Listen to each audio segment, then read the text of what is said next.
Hello and welcome to the Agent Hero podcast. I'm your host, Melissa Shaughnessy. As a multi-award-winning 20-year industry leader in real estate, my goal is to share with you how I learned to make a six-figure income working just 20 hours a week, focusing only on the high-impact activities that net real results. I want to share with you the secrets I've learned over the past 20 years that have led me to the dream life I have now. This podcast will help you master the art of efficiency, find balance in the hustle, and equip you with the most impactful tips from myself and other industry experts to help you rise to the top of the industry while putting your happiness and freedom at the forefront of your life. Let's get started. Hey guys, welcome back. Welcome to the Agent Hero podcast. I'm your host, Melissa Shaughnessy. And today's episode is about imposter syndrome. Have you ever felt like you're just one misstep away from your clients thinking you have absolutely no idea what you're doing? If so, congratulations, you're human. It occurred to me this week that I don't know that imposter syndrome ever goes away. I know for me, I feel like I've been in the industry for so long. I have earned my stripes, so to speak. There should be no reason that I should ever feel like an imposter. And I still have moments. And I feel like it's ridiculous. So I know that if I feel this way, I think that a lot of other women probably feel this way. And so I just wanted to kind of unpack this. And after doing like a little bit of research, I want to normalize how much we all feel this. You might think everybody else has it all figured out. In fact, that's what research shows, is that everybody perceives the idea that they all have it figured out, but we're a mess inside. No matter how well we're doing, it's very, very common. So let's unpack this and talk about this. I was thinking about this the other day. When I first started out in real estate, I used to have so much anxiety. Like my heart would be racing before and during appointments, feeling like I had to have everything figured out. I had to look like a pro. And I was just faking it all the way through because I was brand new. And a lot of it was when I was showing condo buildings. I just didn't know where the amenities were. I wasn't an expert on the building. And I just thought to myself, if I don't know everything about this building, they're going to think, has she even been in the industry very long? Does she know anything about the city? Does she know anything about real estate? And then my mind would go down this rabbit hole that was like absolutely ridiculous. And because I was so shaky in my own confidence, that it emanated and they felt that energy. And because of my lack of confidence in myself, they didn't have confidence in me.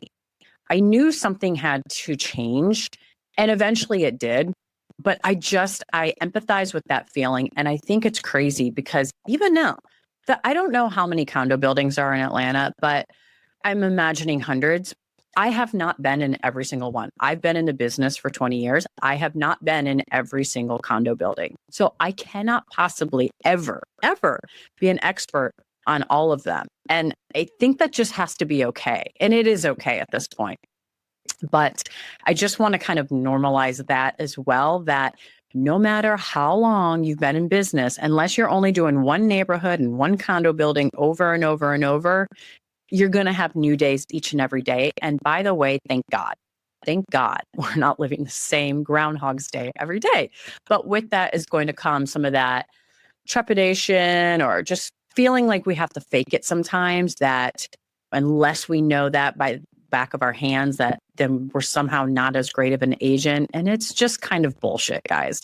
And it just creeps up in a lot of different ways. So I think that this episode is for everybody. It's for the rookie agents who are trying to find their footing. It's for the agents who are stepping into luxury listings for the first time. It's that woman who is being pitched against the good old boys in real estate. I feel like everywhere has the good old boys club. There's still those older gentlemen that have been in the game for a long time, and they're doing a lot of commercial real estate, and they're the big wigs, and only men will deal with these certain men. It's that woman who's in that high pressure situation. And just anyone who's ever experienced anxiety during the day, before the appointment, during the appointment, after it, replaying in their head what they could have done better, what they could have said better. And it's really just for everybody, because the truth is, like I said, imposter syndrome, I don't think it ever completely goes away, no matter how experienced you are. So I think it's really important to learn how to identify it early as it's happening. And then we're just going to talk about some simple mindset shifts to help you eliminate them before they get too big and they could actually wreak havoc on our nervous system, our confidence, and then you know what happens after that. You lose confidence in yourself, they lose confidence in you. So we need to kick this in the butt early. All right, ladies? So what does imposter syndrome look like? I think we all know it's that shaky voice on the phone. It is being shaky or fumbling your way through a listing presentation, sort of deer in headlights look when you're asked a question you don't know, maybe that frantic Google search between showings. I will tell you, the other day on the topic of condos, been showing a lot of condos to these particular clients lately.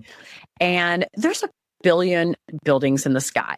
I don't know what every single building is. Okay. I know the main ones, the Bank of Atlanta. I know the big ones, but I don't know every single building next to a building, what they all are. So my clients, they're always asking, oh, what's that building? What's that building? What's that building?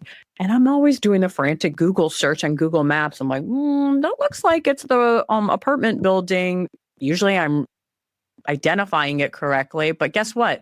I identified something wrong the other day, and then we ended up going to see that property another time, and it kind of just blew up in my face. Like, whatever. We're not perfect, guys. It's all good. But that's an example. It's that pit in your stomach when a client seems hesitant about you. Cleveland Clinic defines it like this. Imposter syndrome is a psychological phenomenon where someone persistently feels like a fraud, disbelieves in the legitimacy of their own success, and has a fear of being exposed. So rather than believing in or approaching their own achievements, someone with imposter syndrome tends to attribute their successes and self-worth to external factors like luck, random chance, or goodwill. It's that feeling that everyone else, like I said, everyone else knows exactly what you're doing, but you feel lost because you don't believe you deserve your achievements, explains Dr. Albers. So here's an interesting tidbit I found as well from the Cleveland Clinic. You can actually develop imposter syndrome in part as a result of specific parenting styles. Did you guys know this? If you come from a home where you were under extreme pressure to perform well at school or with sports, for example, you could spend years in a cycle of self-doubt. So eventually carrying imposter syndrome into your adulthood. In the same way, I also thought this was interesting. Your attachment styles can also increase your likelihood of developing imposter syndrome. So if you have, for example, if you've done any research on attachment styles or you go to therapy, if you have an anxious attachment style and you need that constant reassurance, you may also develop the fear of failure or just that overall feeling that you're just not good enough. So I thought that was really, really interesting. But listen, clients, they can smell your hesitation. Confidence is not about knowing everything, guys. It's about handling the unknown with grace and uncertainty. I remember, I will just out myself. In my first maybe year in real estate, I remember that I would pretend to know something that I didn't know. If I felt the consensus in the room that the answer to the question that somebody was saying was yes, I would nod along like, yeah, even though I had no freaking clue, you guys. And then there are a few times that clients ended up, the question would actually be answered incorrectly because I just freaking guessed. And it came back and bit me in the ass. Like I just looked like a fraud. That's what really makes you look like a fraud. Not saying you don't know and actually answering a question that you actually don't know the answer to. That makes you a fraud. And I know that we've all done it before, guys. I'm outing myself just to make you feel normal, but we've all done it. I know we have. And if you always answer that you don't know, then I am very proud of you because in the beginning of your career, I know that can be a hard one to navigate. But the quicker you learn your lesson on that, the faster you're going to have success and the quicker you're going to build trust and rapport. So Barbara Corcoran from Shark Tank, I'm sure we all know her. She's a big real estate mogul. She said, I spent my years in real estate business thinking I was a fraud. The difference between the successful people and everyone else is they feel the fear and they do it anyway. Imposter syndrome can have a really real, long-lasting impact on our mental, emotional, and our physical health.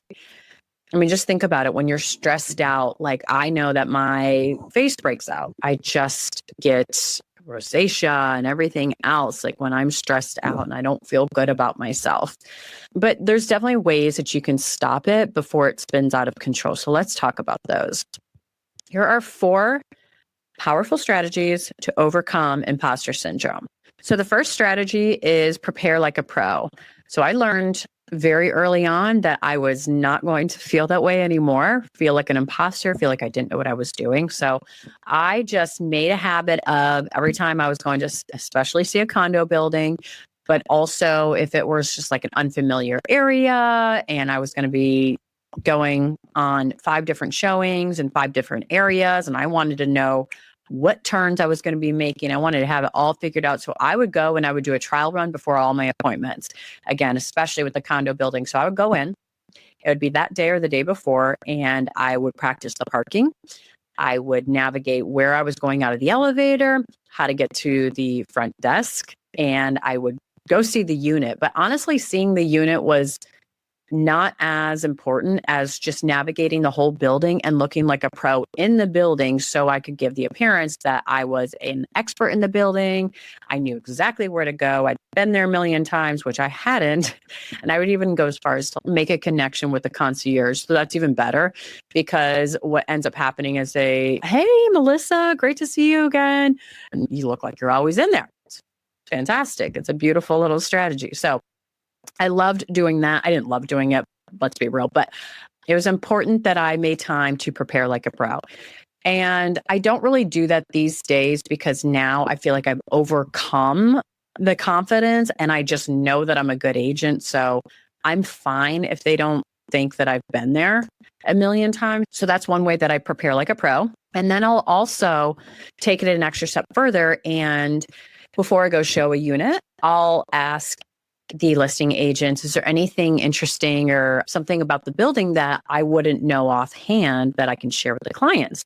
And you can kind of get interesting stories that way. And again, position yourself like an expert.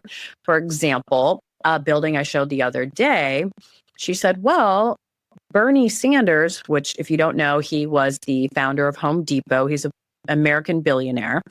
He and his team were looking for a condo building that was the most secure building in Atlanta. And they deemed this Park Avenue building the most secure building. And she goes, let me share why. And so she kind of broke down all the intricacies of the security. And that's stuff that's not on the listing report. So now I get to look even more like an expert. So it's just kind of going that extra mile to position yourself as an expert and to kind of shake that issue with any confidence. Just prepare. All right, number 2, the second powerful strategy to kick imposter syndrome. I said it before, admit what you don't know. Admit what you don't know. If somebody says, whatever question, if you don't know the answer, do you know how powerful it is when you can actually admit and say, you know what, I'm actually not sure about that, but I'll get back to you. Let me get back to you on that. They respect that. Wouldn't you respect that if somebody said, and they knew a lot, but they didn't know that particular question? You'd be like, all right, cool. I appreciate you not lying to me. I appreciate you not blowing smoke up my ass and just nodding along like you might do in the beginning of your career. They appreciate that, just like you would as well. If you were asking a question, you do not want erroneous information. You want to know that someone's going to admit they don't know it and they'll get back to you with it. So that's the most important part of it is you come back and say, I don't know it, but I will circle back and I will get you those answers. And then you have to circle back. You have to circle back and give them the answers. Otherwise, you've become completely unreliable.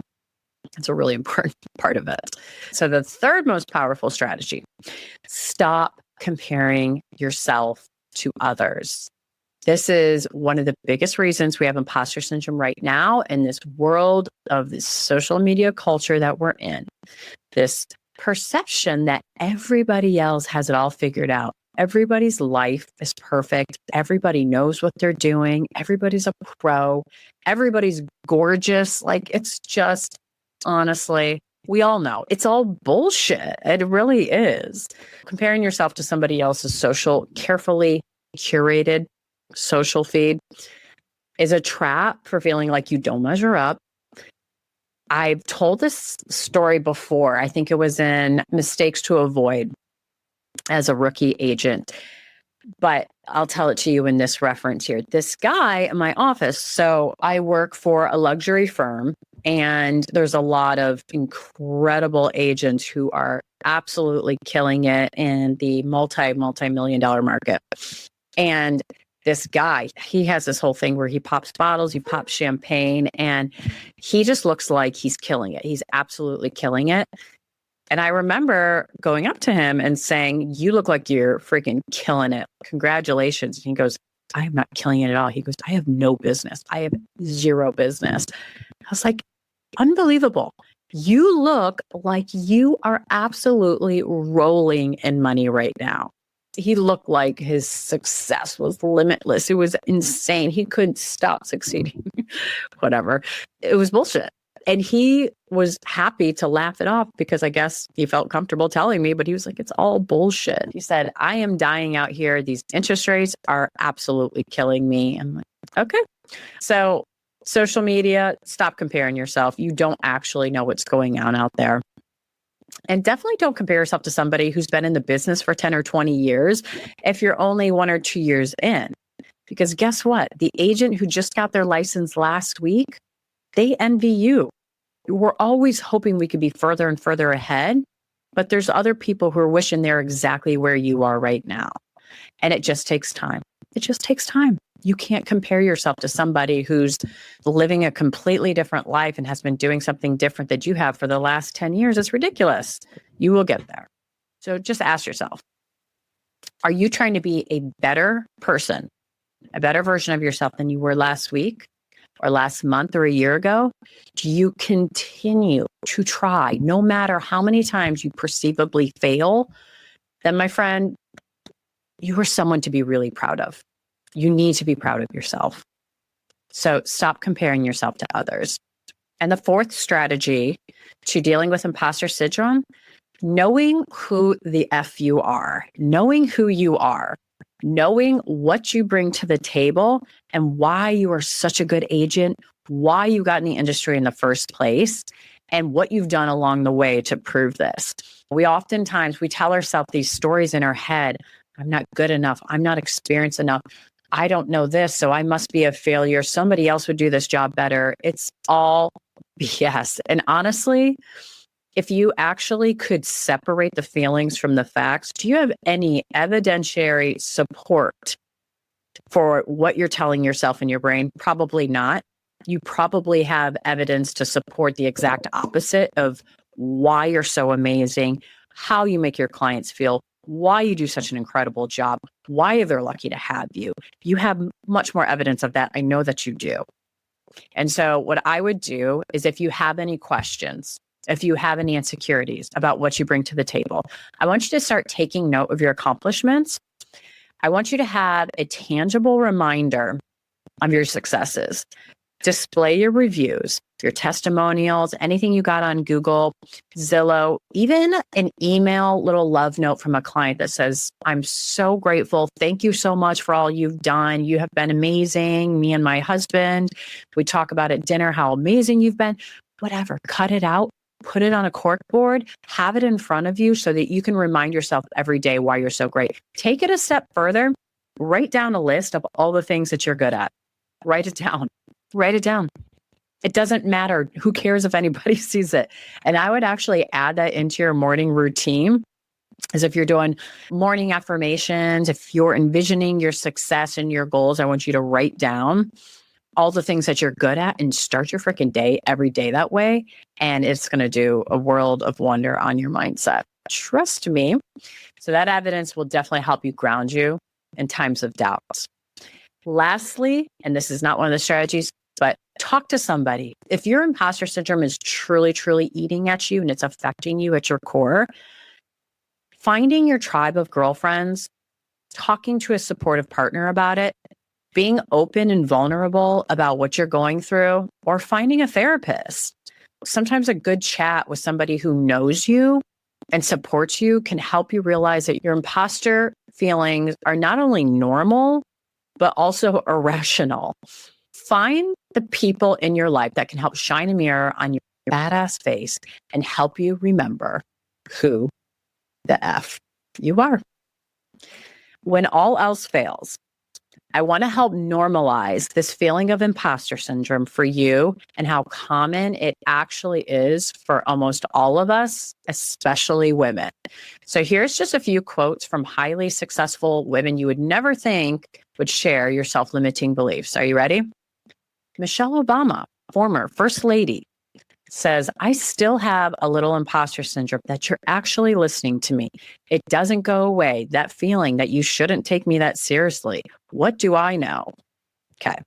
Maya Angelou said, I've written 11 books, but each time I think, they're going to find out now. I've run a game on everybody and they're going to find me out. Maya Angelou. Sheryl Sandberg, former COO of Meta, author of Lean In. She says, there are still days when I wake up feeling like a fraud, not sure I should be where I am.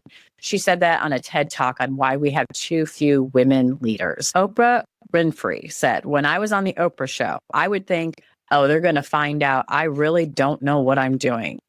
Viola Davis, award-winning actress and producer, says, I feel like I'm going to wake up and everyone's going to see me for the hack I am, that I'm not really that good.